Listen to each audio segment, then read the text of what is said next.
nk'uko bitegekanya n'ibwirizwa shingiro rya Repubulika y'u Burundi mu ngingo yaryo y'ijana na mirongo icenda na kabiri agace k'icenda, umukuru w'inama nkenguzamateka Nyeniteka Emmanuel Sinzohagera yararongoye inama kuwa 25 mu kakaro no mwaka, aho abakenguzamateka bari baramutse bemeza amazina y'abacamanza 9.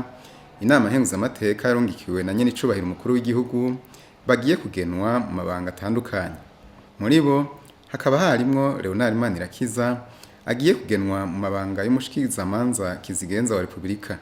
Abandi 8 bagiye kuzezwa amabanga yo kuba abacamanza muri sentare ntahinyuzwa, nabo ni Modeste Baragengana, Clotilde Bizimana, Clarisse Kaneza, Rora Havyarimana, Josiane Habonimana, Thomas Ntukamazina, Alexis Nkundwanimana hamwe na Deo Nshimirimana.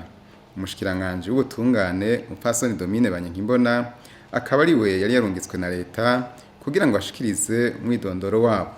Inyuma yo gushikirizwa uwo mwidondoro, abakenguzamateka bakaba baciye bemeza ayo mazina yose.